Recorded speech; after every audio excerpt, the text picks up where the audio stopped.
Salut les gars, vous allez bien? Merci beaucoup Antoine. Là, Bon, ben, il y a un vous restez événement, avec nous puisqu'on filera à Washington donc d'un instant voilà, à l'autre dès que je Donald viens de le Trump aura voir, décidé donc de prendre la là je parole. vous Qui laisse. nous a rejoint sur ce plateau pour en parler? C'est Ulysse Gosset, pour bonsoir. la guerre Bonsoir. Merci à d'être avec Gaza. nous, éditorialiste politique international BFM TV.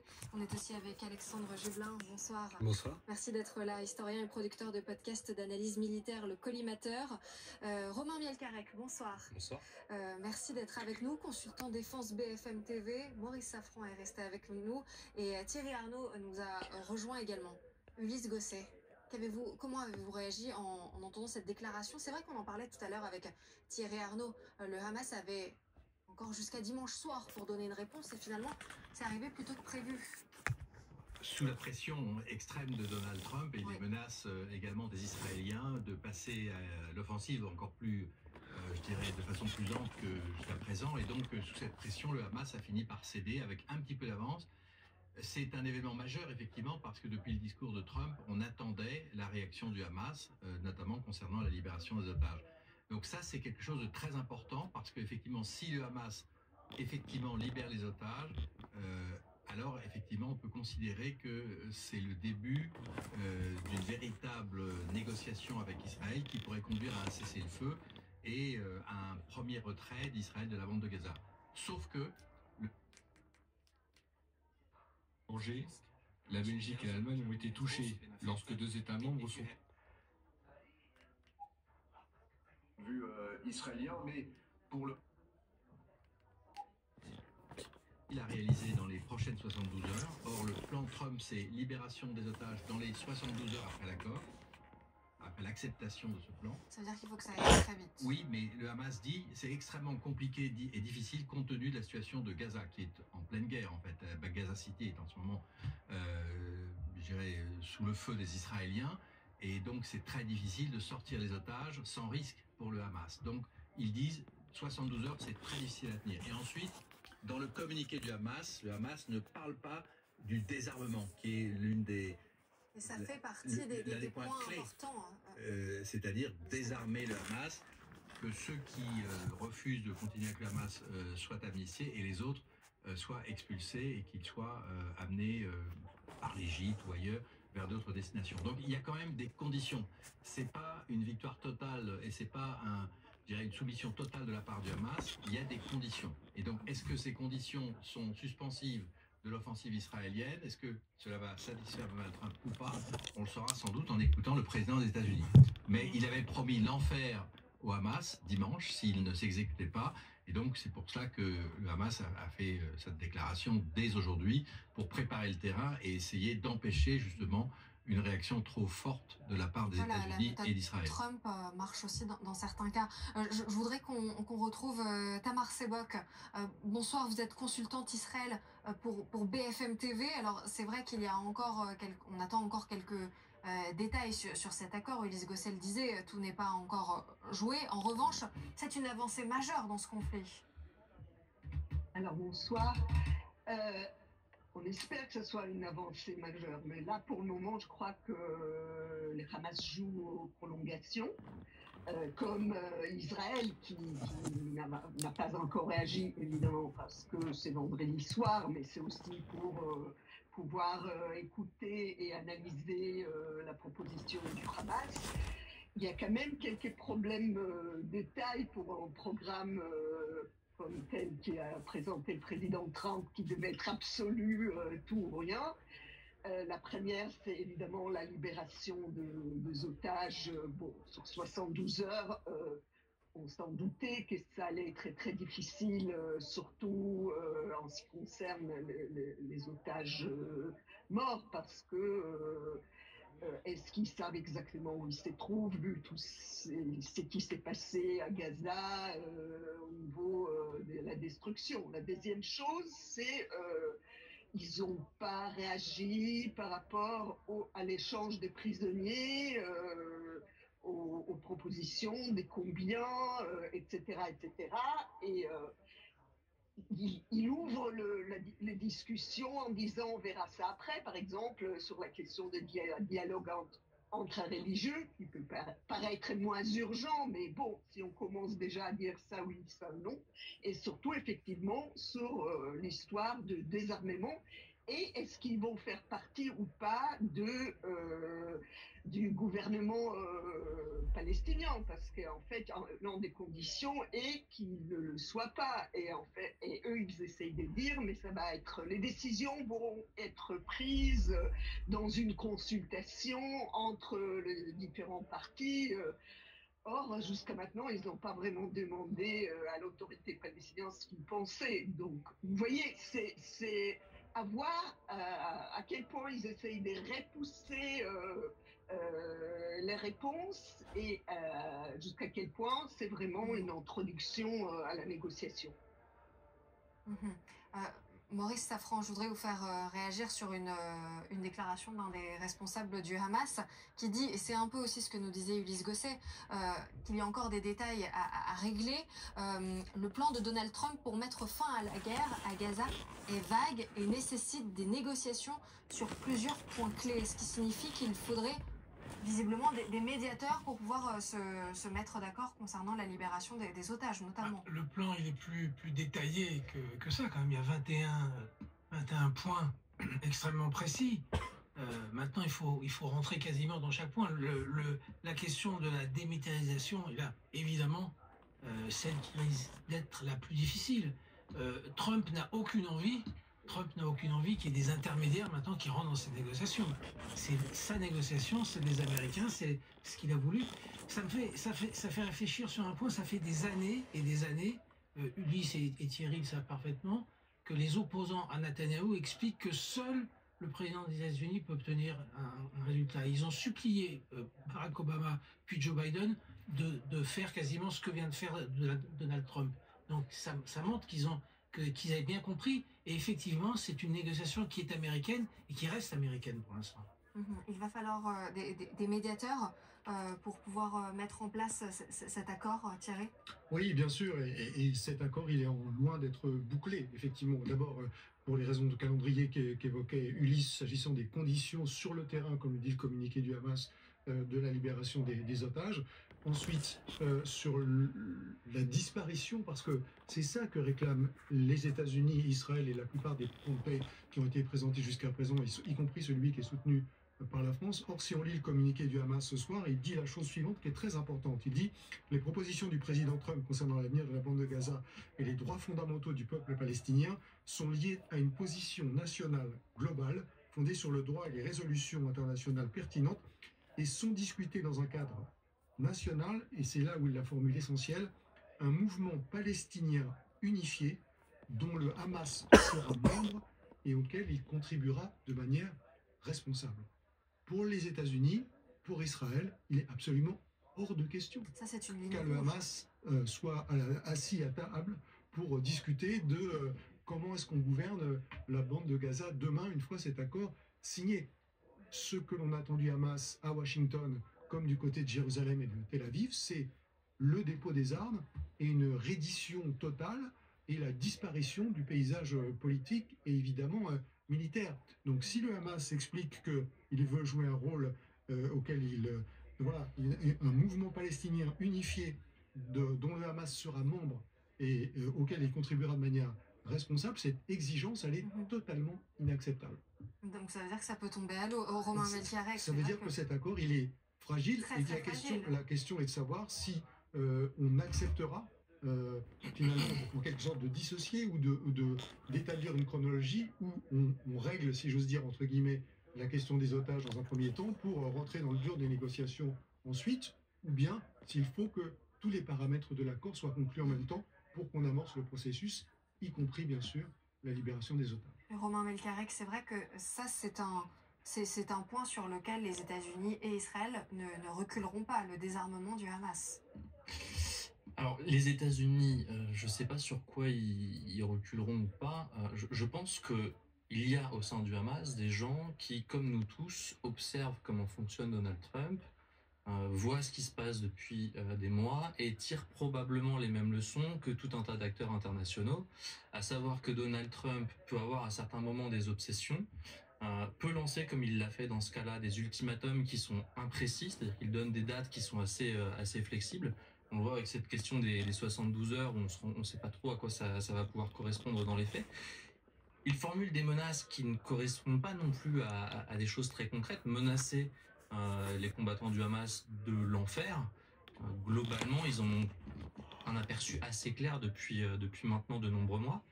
Donc qu'est-ce qu'il pourrait y avoir de plus infernal que le conflit dans lequel ils sont déjà engagés? C'est pas évident. Et puis les conditions de la négociation, elles sont pas non plus si claires que ça. Sur l'avenir de ce que pourrait être la Palestine, le texte est pas du tout précis.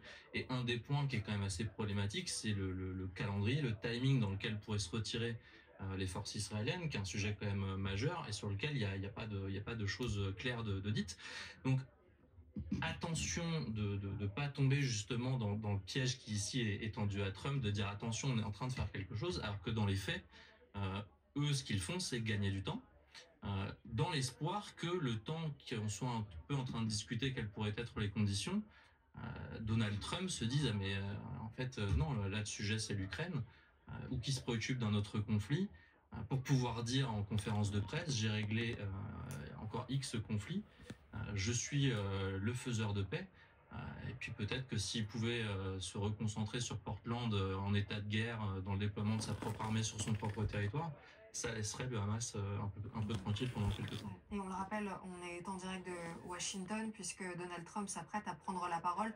Vous suivrez sa déclaration du bureau ovale en direct dès qu'il aura parlé. Pour l'heure, nous partons en Israël pour aller retrouver notre envoyé spécial RMC. Bonsoir Marion Gauthier, on va revenir avec vous sur cette information capitale. On l'a appris, le Hamas a annoncé être d'accord pour libérer tous les otages israéliens. Oui, les 48 otages restants, vivants ou morts, ce sont les termes de la proposition du président américain. Le Hamas réitère son accord pour confier l'administration de Gaza à un organisme palestinien indépendant. La priorité est d'arrêter cette guerre, a déclaré l'un des leaders du mouvement palestinien. Il s'est dit prêt à entamer immédiatement des négociations pour discuter de certains détails de l'accord. Il n'a pas précisé s'il accepterait de se désarmer. C'est l'un des points principaux du texte présenté par Donald Trump lundi. Et c'est la raison d'un certain scepticisme ce soir. Les Israéliens que j'ai rencontrés reprennent espoir, mais craignent vraiment un énième retour en arrière. Merci beaucoup Marion Gauthier depuis Jérusalem. Évidemment, on reviendra vers vous dès qu'on a de nouvelles informations. Peut-être Alexandre Jublin, une réaction sur ces informations qui nous parviennent au compte-gouttes. Quand on entend que le Hamas déclare que la priorité c'est d'arrêter cette guerre, est-ce que pour vous on s'en rapproche avec ces informations ce soir? Tout dépend de ce qu'on appelle arrêter la guerre, mais en tout cas il est certain qu'il y a quelque chose de très dissymétrique là-dedans, c'est-à-dire que le Hamas depuis maintenant 2 ans cherche pas à gagner cette guerre, cherche juste à survivre, et on est dans une stratégie de survie d'abord militaire, ensuite politique. Ils cherchent à continuer à exister en tant qu'organisation, alors c'est ce qu'indique le fait qu'ils veulent continuer à participer à un gouvernement éventuel, ce qui était explicitement prohibé par les 20 points de Donald Trump. Voilà, il y a quelque chose de essayer de gagner du temps, reconstituer des capacités militaires, sait-on jamais, mais en tout cas de continuer à pouvoir survivre en tant qu'organisation. Et effectivement, je pense que Romain a totalement raison. Il y a quelque chose de tout le monde apprend un peu à gérer Donald Trump, et c'est que il aime bien les effets d'annonce, et en général, il est pas particulièrement appliqué sur les détails, et notamment sur l'application des détails sur la durée. Les plans aux 20 points étaient d'ailleurs étonnamment détaillés de ce point de vue-là, parce que c'était quelque chose qui, avec une vraie checklist, des choses oui, non, enfin des cases à cocher ou pas. Bon, je pense qu'il est assez prévisible que ce soit pas forcément suivi sur la durée, et effectivement, enfin, je veux dire, Donald Trump attend une victoire. D'ailleurs, ne pas l'avoir ne l'a pas empêché de la claver, puisque déjà, la semaine dernière, il annonçait qu'il avait mis fin au conflit entre Israël et le Hamas. Alors, donc là, on ne sait pas très bien ce qui se passe de plus, mais il est parfaitement évident que voilà, il y a une manière de gérer Donald Trump, il y a une manière de gérer le moment. Donald Trump voulait une victoire pour le Hamas, comparé à ce qui est en train de se passer militairement et politiquement pour eux. Et certains que gagner du temps en ce moment, c'est plutôt une bonne proposition pour la situation dans laquelle il se situe. Ulysse Gosset, il y a une réaction de Donald Trump sur son réseau social. Je vous lis la traduction. Sur la base de la déclaration qui vient d'être publiée par le Hamas, je crois que le Hamas est prêt pour une paix durable. Israël doit immédiatement arrêter le bombardement de Gaza afin que nous puissions faire sortir les otages en toute sécurité et rapidement. En ce moment, c'est beaucoup trop dangereux de le faire. Nous sommes déjà en discussion sur les détails à régler. Il ne s'agit pas seulement de Gaza, il s'agit de la paix longtemps recherchée au Moyen-Orient. Je fais juste réagir Antoine Lard qui voulait ajouter une petite précision. Antoine, vous êtes notre correspondant à Washington et donc on l'a vu, le président américain vient de réagir sur son réseau social. Voilà, exactement. Première réaction de Donald Trump. Vous avez lu effectivement ce message. Trump qui demande à Israël d'arrêter les bombes afin que l'on puisse libérer immédiatement les otages. Trump qui semble également prêt à ouvrir des discussions sur les détails. Ça veut dire donc concrètement que il est prêt à négocier encore certains points avec le Hamas. On avait pourtant compris que le plan qu'il avait mis sur la table était à prendre ou à laisser et qu'il n'était pas ouvert à la négociation. Il y a un point en particulier, vous en parliez en plateau, qui fait débat, en tout cas que le Hamas ne veut pas, dont le Hamas ne veut pas entendre parler. C'est une ligne rouge pour l'organisation terroriste, à savoir le fait de se désarmer, de déposer les armes et de ne plus avoir aucun rôle à jouer à l'avenir. Sur ce point-là, le Hamas n'a pas répondu. On a le sentiment que le Hamas n'est pas prêt à faire du tout de compromis sur ce point-là. Trump est-il ouvert à la discussion sur cet aspect?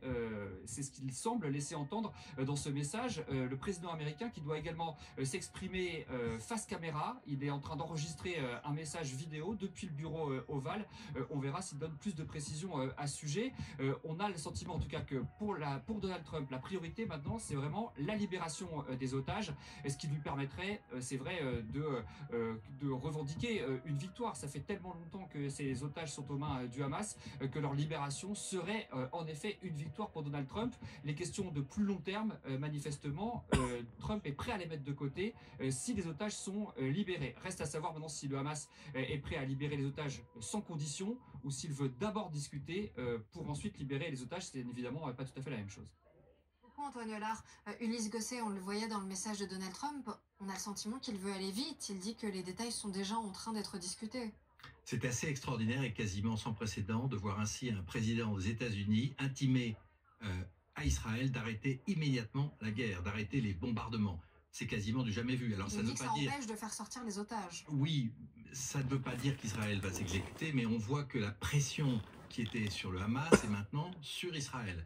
Trump va se saisir de l'acceptation de principe du Hamas de négocier et de libérer les otages sous condition, évidemment sous condition selon le Hamas, mais ça permettrait d'entrer dans une phase de négociation et pour cela il faut que les bombardements israéliens s'arrêtent. Alors Trump n'est pas le premier président à avoir essayé d'empêcher Netanyahou de faire la guerre et beaucoup s'y sont cassés les dents si j'ose dire.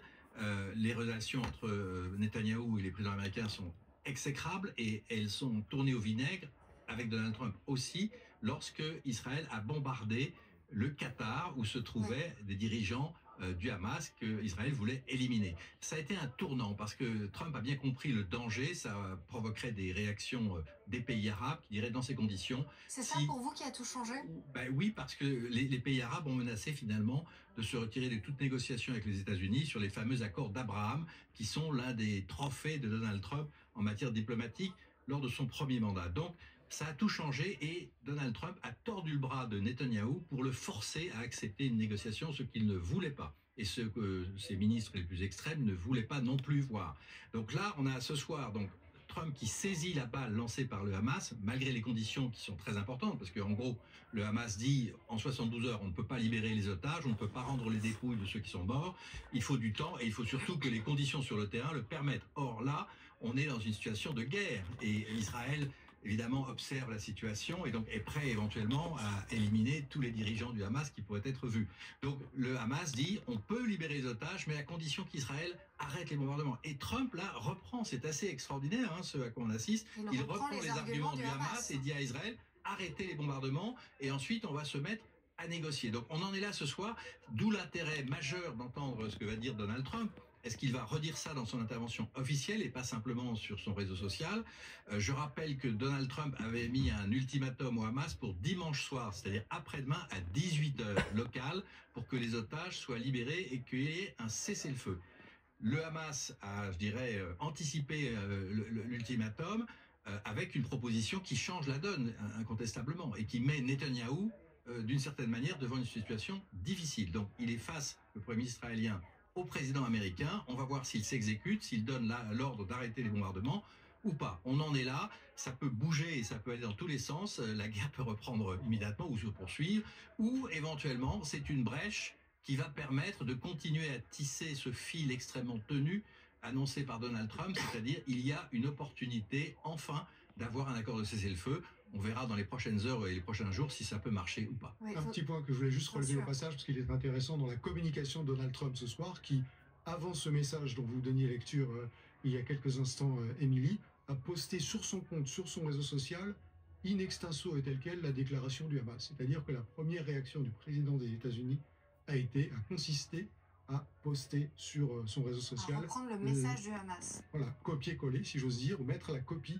du message du Hamas, qui était une façon en quelque sorte, de saluer le fait que le Hamas acceptait de son point de vue à lui, car on explique effectivement depuis tout à l'heure qu'en réalité c'est un peu plus compliqué que ça, mais il a tout de suite voulu donner acte de cette réaction du Hamas en la publiant pour montrer que c'était une victoire pour lui. Mais ce soir, Netanyahou est au pied du mur, réellement au pied du mur. Est-ce que c'est Benjamin Netanyahou qui est au pied du mur ou c'est le Hamas? Non, c'est Benjamin Netanyahou qui est au pied du mur ce soir, parce que tout ce que les centaines de milliers de manifestants anti-Netanyahou réclament depuis des semaines et des semaines, c'est exactement l'attitude de Trump ce soir. Est-ce que les otages les otages sont la priorité du gouvernement israélien? Est-ce que sortir les otages sont la priorité du gouvernement israélien? Et effectivement, Netanyahou peut se cacher derrière le fait que le Hamas dit qu'il reste dans le jeu politique. Et effectivement, s'il suit sa ligne, il ne sortira pas de la guerre. Mais il est mis au pied du mur par Trump, et c'est la première fois que c'est fait par un président américain d'une façon aussi violente. Oui, je voudrais faire réagir Ofer Bronstein qui est avec nous. Bonsoir, merci beaucoup d'être avec nous. Vous êtes président et cofondateur du Forum international pour la paix qui est basé à Paris. Une réaction sur cet accord ce soir du Hamas, est-ce que ça vous donne espoir pour les familles des otages et pour la fin des combats dans la bande de Gaza? Oui, je pense qu'on arrive à l'épilogue de cette terrible guerre. Mon prédécesseur avait raison. Le public israélien, à 80% qui demande la libération des otages et la fin de la guerre, reçoit gain de cause quelque part. Les Israéliens qui ont gagné, et que ceux qui ont gagné, c'est aussi les modérés palestiniens qui ont su, en Cisjordanie, garder la tranquillité. Il y a eu moins de manifestations à Ramallah qu'il y en a eu à Paris. Je crois que Donald Trump est allé. D'ailleurs, il l'a dit dans sa conférence de presse avec Netanyahou il y a quelques jours. Il a dit: j'ai entendu ce que dit le public israélien. Donc je pense que c'est un Donald Trump qui a écouté ce qui se disait autour de lui, que lui ont dit les Français, le tsunami pour la reconnaissance de l'État palestinien la semaine dernière, les leaders arabes qui lui ont parlé. Il fallait aller dans ces directions, et c'est le seul qui pouvait faire venir Netanyahou et lui donner des directives auxquelles il n'a pas le choix que d'accepter. Et c'est ce que Netanyahou va faire. Maintenant, le Hamas aussi était complètement acculé. Il a perdu le soutien des pays arabes et musulmans. Même le Qatar et la Turquie, qui sont les plus proches du Hamas ces derniers temps, l'ont dit: basta, on arrête de jouer.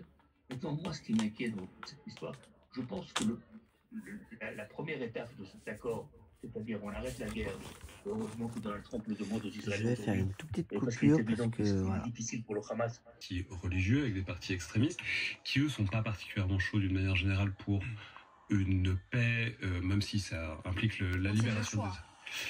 Ont-ils le choix? Sans doute pas dans ce moment, si on parle de libération des otages. Ensuite, il va falloir voir ce que ça veut dire l'acceptation d'un plan de paix par Benjamin Netanyahou. Concrètement, est-ce que, alors je suis pas constitutionnaliste israélien, même s'il n'y a pas de constitution, de la vie politique israélienne et de ce paysage politique et parlementaire, pour lequel c'est pas si évident que ça. Thierry Arnaud. Oui, il ne faut pas perdre d'idée de vue que le plan tel qu'il est rédigé, si on le prend à la lettre, il est inacceptable pour le Hamas et il est inacceptable pour Israël. Pourquoi est-ce qu'il a été accepté? Il est inacceptable pour le Hamas pour la raison qu'on évoquait, parce qu'on lui demande de disparaître complètement, ce qu'il refuse. Il est inacceptable pour Israël parce qu'il est fait référence dans ce plan en 20 points, notamment sur le point numéro 19, à l'existence